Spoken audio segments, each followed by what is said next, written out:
امی نے شاید ابھی پانی دیا تھا، نمی اور ٹھنڈک اس کے تلووں سے گزر کر اسے سکون پہنچا رہی تھی۔ امی رات کے کھانے کے لیے لہسن پیاز چھیل رہی تھی۔ اس نے پوچھا، آج کیا پکانا ہے امی؟ آلو گوشت، امی بولی، مغرب کے بعد چڑھا دینا اور ساتھ میں کچھ مچھلی بھی فرائی کر لینا، تمہارے ابو کھائیں گے، آج تمہارے ابو دیر سے آئیں گے۔ کیوں؟ اس نے پہلی بار کار سے حالی پوچھ دیکھا۔ ان کی کوئی کانفرنس ہے میرٹ ہوٹل میں، وہاں انہوں نے کوئی مقالہ پڑھنا ہے، رات 9 بجے تک آئیں گے۔ ہائے، ابو میرٹ گئے ہیں، ہمیں بھی لے کر چلتے۔ کیا کرتے، بور ہی ہوتے، وہاں جو ہوتا ہے وہ تو ہمارے سروں پر سے گزر جاتا ہے۔ شہناز کو خیال آیا اس اتوار کو تایا ابو کے ہاں جانا ہے۔ ہاں، تمہارے ابو بھی کہہ رہے تھے۔ شہناز کے تایا ابو نے مری جانے والی سڑک پر ایک جگہ فارم بنا رکھا تھا، وہ بایولوجسٹ تھے، ان دنوں مچھلیاں پال رہے تھے۔ یہ کھانے والی نہیں بلکہ پالنے والی مچھلیاں تھیں، ان کی بہت مانگ تھی۔ تائی جان کے 4 بچے تھے، 2 بڑے بیٹے تھے نادر اور نیاب، ان سے چھوٹی 2 بیٹیاں سعدیہ اور نادیہ تھی۔ نادر اور نیاب فارمنگ میں باپ کا ہاتھ بٹاتے تھے، انہوں نے اسلام آباد میں فش ایکویریم کھول رکھا تھا۔ سعدیہ اور نادیہ بھی کالج میں تھیں، دونوں تقریباً شہناز کی ہم عمر تھیں، اس لیے ان سے شہناز کی گہری دوستی تھی، مگر مصروفیات کی وجہ سے ملاقات کا موقع کم ملتا تھا۔ اتوار اگلے روز ہی تھا، اس لیے شہناز ابھی سے خوش تھی۔ اسے تایا جان کا کھلا کھلا فارم اچھا لگتا تھا۔ چائے پی کر اس نے اندر جا کر سنک میں جمع برتن دھوئے، پھر گوشت فریج سے نکال کر کھلنے کے لیے رکھا، خود نماز کی تیاری کرنے لگی۔ مسجد ان کے گھر سے فاصلے پر تھی اور ہوا کا رخ نہ ہونے کی وجہ سے اکثر اذان کی آواز نہیں آتی تھی۔ اب ان کے بلاک میں کوئی مسجد نہیں بنی تھی۔ پروفیسر صاحب اس میں بھی خوش تھے کہ انہیں دور نماز کے لیے جانا پڑتا تھا، اس طرح ان کی واک ہو جاتی تھی۔ جب سے انہیں ہائی بلڈ پریشر کی شکایت ہوئی تھی، وہ ورزش کا خیال رکھنے لگے تھے، ہر اتوار کی صبح 2 میل کی دوڑ لگاتے تھے، رات کھانے کے بعد بھی چھت پر جا کر کچھ دیر چہل قدمی کرتے تھے۔ انہیں دوائیاں کھانے سے چڑ تھی، اس لیے ورزش و خوراک کے ذریعے اپنے بلڈ پریشر کو قابو کرنے کی کوشش کرتے تھے۔ اسی وجہ سے چکنائی والے کھانوں سے پرہیز کرتے تھے، زیادہ تر مچھلی کھاتے تھے۔ بڑی بھائی کے فارم سے ہر ہفتے ڈھیروں کے حساب سے مچھلی آ جاتی تھی۔ علیم الدین کھانے کے لیے بھی کچھ مچھلیاں پالتے تھے، مگر صرف اپنے گھر والوں کے لیے، حالانکہ انہوں نے مصنوعی ندی بنا کر ٹراؤٹ جیسی قیمتی مچھلی بھی پالی تھی۔ شہناز بیگم اس مچھلی کو دھو کر مسالہ لگا کر فریزر میں رکھ دیتی تھی اور پروفیسر صاحب کو کھلاتی رہتی تھی۔ نماز سے فارغ ہو کر اس نے گوشت دھو کر چڑھایا اور پھر تایا جان کے گھر کا نمبر ملایا۔ سعدیہ کیسی ہے؟ اس نے رابطہ ملنے پر کہا۔ میں شہناز ہوں، کل ہم لوگ آ رہے ہیں۔ مجھے معلوم ہے، سعدیہ بولی، میں نے خواب میں دیکھا کہ تم لوگ آ رہے ہو۔ پاگل، خواب سچے نہیں ہوتے، اس نے کہا، اور پھر اسے اپنے خواب کا خیال آیا۔ اس کے منہ سے نکلا، لیکن بعض خواب کتنے سچے ہوتے ہیں۔ کہ کیا کہہ رہی ہو؟ سعدیہ بولی، کچھ نہیں، وہ بکھلا گئی تھی۔ یہ بتاؤ آج کل کیا بنا رہی ہو؟ سعدیہ فائن آرٹس پڑھ رہی تھی۔ بے وقوف وہ ہنسی۔ کل میں نے نادر بھائی کو 2 گھنٹے بٹھا کر تصویر بنائی۔ کیسی بنی پھر؟ اس نے اشتیاق سے پوچھا۔ نادر بھائی تو اتنے پیارے ہیں۔ تصویر ان کی تھوڑی بنائی تھی، وہ تو میں نے سلمان خان کی بنائی تھی۔ جب نادر خان نے دیکھی تو سچ مچ نادر شاہ بن گئے تھے، مجھے بچانے کے لیے ابو کی پناہ لینا پڑی تھی۔ شہناز کو ہنسی آ گئی، وہ تصور میں دیکھ رہی تھی مارے غصے کے نادر بھائی کا کیا حال ہوا تھا۔ وہ جتنے سیدھے تھے غصے کے اتنے ہی تیز بھی تھے۔ شہناز ان کی لاڈلی تھی، جب وہ پیدا ہوئی تو کسی وجہ سے ان کی امی کا دودھ نہیں اترا تھا، اس لیے سے تائی ماں نے دودھ پلایا تھا، یوں وہ ان چاروں کی رضائی بہن بھی تھی۔ اللہ سعدیہ، تو واقعی کسی دن پٹے گی، اس نے ہنستے ہوئے کہا۔ ابھی تک تو ایسی نوبت نہیں آئی۔ اچھا چھوڑو، یہ بتاؤ کل کس وقت آ رہے ہو؟ صبح 9-10 بجے نکلیں گے، شہناز نے کہا، 1 گھنٹے میں پہنچ جائیں گے، یعنی کافی وقت ہوگا، پھر ہائیکنگ کے لیے چلیں گے، جوتے اور اسٹک لے کر آنا۔ ظاہر ہے اگر تمہارے فارم پر آ کر آدمی سیر کے لیے نہ نکلے تو پھر فائدہ کیا ہے؟ شہناز بولی، مگر خدا کے لیے نایاب بھائی کو ساتھ مت لینا، ان کی احتیاطیں سارا مزہ کرکرا کر دیتی ہیں۔ ان کی فکر مت کرو، کل ان کے دوست آ رہے ہیں، وہ سارا دن میں مگن رہیں گے۔ میرے خدا، شاید ہانڈی لگ گئی، شہناز نے چلا کر کہا۔ اچھا خدا حافظ۔ وہ فون رکھ کر دوڑی، ہانڈی ہلکی سی لگی تھی، اسے دیکھنے لگی۔ کھانا تیار کر کے اس نے روٹیاں ڈالی، اتنی دیر میں ابو آ گئے۔ وہ ان کی طرف لب کی سلام کر کے پانی پلایا۔ اسے ابو ہمیشہ سے اچھے لگتے تھے، امی بھی اس سے بہت محبت کرتی تھی، لیکن ابو کا انداز مختلف تھا، وہ اس سے خاموش لیکن شدید محبت کرتے تھے، ایسی محبت جو بیان نہیں کی جا سکتی ہے، صرف محسوس کی جا سکتی ہے۔ ان کی ہر بات، ہر مسئلہ وہ کہے بغیر جان جاتے تھے، پھر کہے بغیر اسے حل بھی کر دیا کرتے تھے۔ اور بیٹا کیسے ہو؟ پروفیسر صاحب نے پانی پی کر پوچھا۔ بالکل ٹھیک ابو، آپ کا سیمینار کیسا رہا؟ آپ نے مقالہ پڑھا؟ ہاں، آج رات کسی چینل سے نشر بھی ہوگا، انہوں نے بتایا۔ ابو کھانا تیار ہے، کیا لگا دوں؟ ہاں، میں نہا کر چینج کر لوں، اتنی دیر میں کھانا لگا دوں۔ پروفیسر صاحب اندر چلے گئے۔ کھانا کھا کر اس نے عشاء پڑھی اور پھر کمرے میں آ گئی۔ اس نے رسالہ اٹھایا، پھر وہ کہانی اور اپنا خواب یاد آ گیا۔ اس نے آج تک اس طرح کا کوئی خواب نہیں دیکھا تھا، کس طرح یہ مسلسل تھا، کسی ڈرامے کی طرح جو قسط وار چلتا ہے۔ پھر اسے وہ منظر یاد آیا جب ظاہر بگی میں اس سے لگ کر بیٹھا تھا، اس کا ہاتھ چوم رہا تھا۔ بدتمیز نہ ہو تو، اس نے زیر لب کہا، پھر سے ہنسی آ گئی۔ یہ تو محض ایک خواب تھا۔ نہیں، میں خواب نہیں ہوں۔ اس کے کانوں میں ظاہر کی آواز گونجی، اس کے ہاتھ سے رسالہ گر گیا تھا۔ اس نے پریشان ہو کر ادھر ادھر دیکھا، مگر سوائے اس کے وہاں کوئی نہیں تھا۔ میں نے اپنے کانوں سے اس کی صاف آواز سنی ہے، اس نے خود سے کہا۔ پھر ڈر کر وہ امی ابو کے کمرے میں چلی آئی۔ پروفیسر صاحب ایک کتاب پڑھ رہے تھے اور مہناز بیگم آنے والی سردیوں کے لیے پروفیسر صاحب کا سویٹر بن رہی تھی۔ وہ ابو کے ساتھ لیٹ گئی۔ کیا ہوا بیٹے؟ انہوں نے کتاب سے نظریں ہٹا کر کہا، ابو مجھے ڈر لگ رہا ہے، اس نے کہا اور سرک کر باپ کے سینے پر سر رکھ دیا تھا۔ پروفیسر صاحب نے اس کا سر تھپتھپایا۔ اچھا یہاں سو جاؤ۔ میناز بیگم مسکرانے لگی۔ اتنی بڑی ہو گئی مگر باپ سے لاڈ کھانے کی عادت نہیں گئی۔ پروفیسر صاحب بولے، بھائی یہ میری شہزادی ہے، اسے کچھ مت کہا کرو۔ لو بھلا میں کیا کہہ رہی ہوں؟ میناز بیگم ذرا خفا ہو گئی۔ اب یہ شہزادی یہاں سو گئی تو میں کہاں سوؤں گی؟ تم وہاں صوفے پر سو جاؤ، پروفیسر صاحب نے اطمینان سے کہا اور اس نے مسکرا کر آنکھیں بند کر لیں۔ وہ اسے بے حد حسرت سے دیکھ رہا تھا۔ اس کے انداز میں دکھ محسوس کر کے شہناز تڑپ سی گئی تھی۔ کیا بات ہے؟ اتنے اداس کیوں ہو؟ وہ اس کی طرف بڑھی مگر وہ اس سے کترا گیا تھا۔ ابھی میرے پاس مت آؤ، تم حصار میں ہو۔ کیا حصار؟ وہ حیران ہوئی۔ تم کیسی باتیں کر رہے ہو؟ تم نہیں سمجھو گی، بس میرے پاس مت آؤ۔ اچھا نہیں آتی، لیکن یہ بتاؤ کہ تم اداس کیوں ہو؟ میں تمہارے پاس نہیں آ سکتا، تمہیں چھو نہیں سکتا، اس سے بڑی قیامت کیا ہوگی میرے لیے؟ وہ دردناک لہجے میں بولا۔ سنو آئندہ تم اکیلی سونا۔ کیوں؟ اگر تم اکیلی نہیں سوگی تو میں تمہارے پاس نہیں آ سکوں گا۔ میرے اکیلے سونے سے تم میرے پاس کیسے آ سکو گے؟ اس نے پوچھا۔ بس آ سکوں گا۔ وہ جھجلا گیا تھا، پھر خود پر قابو پاتے ہوئے بولا، سنو شینو، میں تم سے محبت کرتا ہوں، اتنی محبت تم سے کوئی نہیں کر سکتا۔ اچھا؟ شہناز یوں بولی جیسے اس کی بات مان رہی ہو ورنہ اسے ظاہر کی بات پر یقین نہ ہو۔ اچانک وہ چونکی، وہ ابو کے بازو میں ہی سو گئی تھی۔ پروفیسر صاحب بھی کتاب رکھ کر سو چکے تھے مگر اس کی نیند خراب ہونے کے خیال سے اسے ہلایا نہیں۔ اس نے آہستہ سے ان کا بازو اپنے اوپر سے اٹھایا اور ایسا کرتے ہوئے اس کا ہاتھ ان کے بازو پر بندے تعویذ کو چھو گیا تھا۔ اسماء مبارک کا یہ تعویذ بچپن سے ان کے بازو پر تھا۔ اسی وقت اس کا سانس نہ تو دھوکنے کی طرح چل رہا تھا، نہ ہی جسم پسینے میں شرابور تھا۔ اس کے بجائے وہ بے حد پرسکون تھی۔ وہ اٹھی اور اپنے کمرے میں آ گئی۔ بستر پر لیٹتے ہی اسے دوبارہ نیند آ گئی تھی۔ پروفیسر صاحب کی کار ہائی وے سے چند سو گز دور اپنے بھائی کے فارم کی طرف مڑی۔ فارم کے شروع میں ہی ان کا وسیع گھر تھا۔ شہر سے باہر ہونے کے باوجود علیم الدین نے بجلی، گیس اور فون کی سہولتیں حاصل کی ہوئی تھی۔ اسلام آباد کے سرکاری حلقوں میں ان کی خاصی جان پہچان تھی۔ ہائی وے سے فارم تک پتھروں سے بنی سڑک جاتی تھی۔ بنگلے کے ڈرائیو وے میں ایک کار اور ایک جیپ کھڑی تھی۔ کار نادر اور نیاب کے استعمال میں رہتی تھی جبکہ جیپ علیم الدین اپنے کاموں کے استعمال میں لاتے تھے۔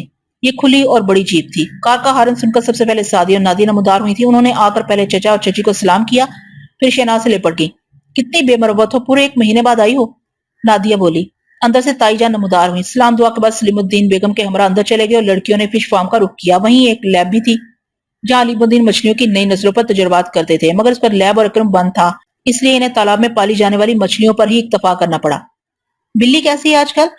شہناز نے ٹراؤٹ کے لیے بنائی جانے والی مصنوعی ندی میں جھانکا۔ خاصی موٹی تازی ہو رہی ہے، اسے دیکھ کر منہ میں پانی آ جاتا ہے، نادیہ بولی۔ یہ ایک ٹراؤٹ کا نام تھا۔ خبردار، میں نے پہلے ہی سے تایا جان سے مانگ لیا ہے، شہناز نے جلدی سے کہا۔ ندی کے ارد گرد گھنے درخت لگائے گئے تھے۔ اوپر چشمے سے ایک لائن لے کر ندی میں ڈالی گئی تھی۔ ٹراؤٹ بہتے پانی میں رہتی ہے۔ دیکھنے میں احاطی بدحیت نظر آنے والی اس مچھلی کا ذائقہ دنیا بھر میں لذیذ ترین مانا جاتا ہے۔ شہناز کو اس کا ذائقہ بہت پسند تھا۔ پورا فارم گھوم کر وہ تھکے ہارے آئے۔ نادیہ نے فٹافٹ اورنج جوس تیار کیا۔ وہ تینوں سعدیہ کے اسٹوڈیو میں آ گئے۔ بنگلے کے اوپر بنی 2 چھتی جو ایک زمانے میں کاٹ کبار کے لیے مخصوص تھی، سعدیہ نے اسے صاف کر کے اپنے لیے اسٹوڈیو بنا لیا تھا۔ بقول نادیہ کے کوئی خاص فرق نہیں پڑا تھا، بس کاٹ کبار کی نوعیت بدل گئی تھی۔ اسے آرٹ وغیرہ سے قطعی دلچسپی نہیں تھی۔ سعدیہ نے اسٹوڈیو میں ایک طرف بیس قالین بچھا رکھا تھا، اس کے ساتھ اس کا سی ڈی پلیئر، گانوں کی ڈھیر ساری سیڈیز تھی۔ اس کی پسندیدہ کتابیں ایک چھوٹے سے ریک پر سجی تھی۔ وہ لوگ قالین پر دراز ہو گئے، پھر شہناز کھڑکی سے باہر دیکھنے لگی۔ فارم کے دائیں طرف تایا جان نے کچھ پودے لگا رکھے تھے جن کے پتے وہ مچھلیوں کو کھلاتے تھے۔ اس باغ میں نایاب بھائی نے لکڑی کا ایک جھونپڑا سا بنا رکھا تھا، جب ان کا کوئی دوست آتا تو اسے وہیں لے جاتے تھے۔ شہناز 2-3 بار جھونپڑے میں جا چکی تھی۔ گرمیوں میں وہاں ایسی خنکی ہوتی تھی کہ آدمی کی آنکھ خود بخود نیند سے بوجھل ہو جائے۔ اچانک شہناز نے نایاب کو ایک اور شخص کے ساتھ جھونپڑے سے باہر آتے دیکھا۔ اسے اپنی آنکھوں پر یقین نہ آیا، یہ وہی شخص تھا جسے اس نے لائبریری میں دیکھا تھا، ظاہر کا ہم شکل جو اس کے خوابوں میں آتا تھا۔ شہناز کو اس کا نام بھی یاد آیا، طاہر۔ اس نے پلٹ کر سعدیہ کی طرف دیکھا۔ یہ نایاب بھائی کے ساتھ کون ہے؟ سعدیہ کھڑکی کے پاس آئی۔ ان کا دوست ہے، طاہر شاہ، یونیورسٹی میں پڑھتا ہے۔ تم کیوں پوچھ رہی ہو؟ ظاہر ہے میں نے اسے دیکھا ہے تبھی تو پوچھ رہی ہوں۔ وہ کھڑکی کے پاس سے ہٹ گئی۔ کتنی عجیب بات تھی، پہلے اس نے خواب میں ظاہر کو دیکھا، پھر حقیقت میں طاہر کو، اور دونوں ہی بار بار اس کے سامنے آ رہے تھے۔ یہ محض اتفاق ہے، اس نے خود سے کہا۔ خیالوں کو ذہن سے جھٹک کر سعدیہ اور نادیہ سے باتیں کرنے لگی۔ کچھ دیر کے بعد نیچے سے کھانے کا بلاوا آ گیا۔ کھانا کھا کر انہوں نے ظہر کی نماز پڑھی اور آرام کرنے اوپر سعدیہ کے نگہبانے میں آ گئی۔ 4 بجے الارم نے نہ جگایا ہوتا تو وہ پڑی سوتی رہتی۔ انہوں نے جلدی سے اٹھ کر منہ ہاتھ دھوئے اور تیار ہو کر نیچے آ گئی۔ سعدیہ نے ایپل جوس یک بستہ بوتل اپنے شانے سے لٹکائی، نادیہ نے پانی کی بوتل اور شہناز نے ایمرجنسی کٹ اپنی پشت پر باندھی۔ اس میں طبی امداد کا سامان، ایک عدد واکی ٹاکی سیٹ تھا۔ کسی ایمرجنسی کی صورت میں وہ گھر پر مدد کا پیغام بھیج سکتے تھے۔ فارم کے عقبی حصے میں بے شمار اونچی نیچی پہاڑیاں تھیں، ان پر گھنے درخت تھے، جھاڑیاں تھیں اور دیوکما چٹانیں تھیں۔ گرمی کی شدت میں کسی قدر کمی آئی تھی۔ جب وہ جانے لگی تو تایا جان نے کہا، سورج کی روشنی کم ہونے سے پہلے لوٹ آئیں، ورنہ یہ علاقے خطرناک ہو جاتے ہیں۔ آپ فکر نہ کریں تایا جان، ہم روشنی کم ہونے سے پہلے لوٹ آئیں گے۔ صرف 2 گھنٹے۔ سعدیہ نے کلائی پر بندھی گھڑی دیکھی۔ اس علاقے میں ہائیکنگ ان کے لیے کوئی نئی بات نہیں تھی، مگر وہ ہمیشہ آسان سی جگہوں پر جاتی تھی۔ شمالی سمت کی ڈھلانیں بے حد دشوار گزار اور مودی تھی۔ جب وہ باہر نکلے تو شہناز نے تجویز پیش کی، کیوں نہ اس طرف چلیں، آج تھوڑا دشوار سفر صحیح۔ سعدیہ تیار ہوگی، وہ ذرا ایڈونچر ٹائپ تھی۔ نادیہ محتاط تھی لیکن ان دونوں کو تیار دے کر مان گئی۔ انہوں نے ندی عبور کی۔ اس کے بعد فارم کی آخری حد تھی، تقریباً 200 گز تک جھاڑیاں تھیں، جن کے بعد ڈھلان شروع ہو جاتی۔ یہاں سے چوٹی کوئی 600 فٹ بلند تھی۔ شہناز نے کہا، اوپر تک جانا ہے۔ میرے خدا، نادیہ نے دیوار کی طرف سیدھی ڈھلان دے کر کہا، اس پر کیسے چڑھیں گے؟ انہوں نے کمر کی بیلٹ سے بندھی چھوٹی کلہاڑیاں نکالی، ان کا ایک سرا نوکیلا تھا، اسے زمین میں گاڑ کر وہ اوپر چڑھنے کے لیے سہارا لے سکتی تھی۔ شہناز سب سے آگے تھی۔ چند گز اوپر جانے کے بعد اسے کلہاڑی کا سہارا لینا پڑا تھا۔ اسے بھربھری ڈھلان میں مارتی وہ اوپر جانے لگی۔ تیزی ڈھلان کی وجہ سے اس پر درخت کم تھے اور جھاڑیاں زیادہ تھیں۔ جہاں زمین زیادہ ہی ڈھلانی ہوتی وہاں کچھ بھی نہیں تھا۔ بے پناہ ہونے والی بارشیں زمین کی زرخیزی بہا کر لے گئی تھیں۔ میرے عین پیچھے رہنا، شہناز نے ہائیکنگ کا ایک حفاظتی اصول دہرایا۔ اگر ہائیکنگ کرنے والے افراد ایک رسی سے منسلک نہ ہوں تو انہیں ایک دوسرے سے محفوظ فاصلے پر رہنا چاہیے، تاکہ اگر ایک گرنے لگے تو دوسرے اس کی زد میں نہ آئے۔ جینز اور ٹی شرٹ کے باوجود انہیں شدت کی گرمی لگ رہی تھی۔ ہوا بالکل بند تھی۔ 1 گھنٹے کی محنت کے بعد وہ چوٹی تک پہنچنے میں کامیاب رہیں، لیکن تینوں کی حالت بری ہو رہی تھی۔ اس سے پہلے انہوں نے کبھی اتنی مشکل ہائیکنگ نہیں کی تھی۔ آج تو مر گئے، نادیہ نے کراہ کر کہا۔ وہ تینوں چوٹی پر اگے ایک درخت تلے سستا رہی تھی۔ نصف پانی اور جوس وہ راستے میں ختم کر چکی تھی۔ آج تو گرمی بہت ہے، سعدیہ بولی، اور خدا کے لیے نادیہ سارا پانی یہاں مت ختم کر دینا، ابھی نیچے بھی جانا ہے۔ میرا خیال ہے ذرا سورج جھک جائے تب چلیں گے، ابھی تو اس کی شدت زیادہ ہے، شہناز نے کہا۔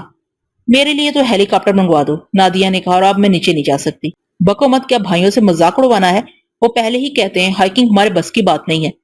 سائے اور بلندی کی ہنکی نے ان کی حالت جلد بہتر بنا دی تھی۔ 5:30 بجے تک سورج کی شعاؤں میں کمی آ گئی تھی۔ وہ نیچے جانے کے لیے تیار ہو گئی۔ اب اس راستے سے اتریں گے، شہناز نے ایک دوسرے راستے کی طرف اشارہ کیا۔ وہاں جھاڑیاں تھیں جنہیں پکڑ کر نیچے اترنا آسان تھا۔ اترائی ہمیشہ چڑھائی کی نسبت زیادہ مشکل ہوتی ہے۔ جھاڑیاں ان کی مدد کرتی، لیکن شہناز نے ایک چیز نہیں دیکھی تھی، یہ ڈھلان زیادہ ترچھی تھی۔ اس میں بعض حصے تو ایسے آئے تھے جو بالکل سیدھے تھے، 90 درجے کے زاویے پر۔ اس ڈھلان میں ذرا آگے ایک کٹاؤ تھا اور یہاں سے تقریباً 100 فٹ کی گہرائی تھی۔ شہناز نے جو راستہ منتخب کیا تھا وہ اس کٹاؤ کے پاس سے گزرتا تھا۔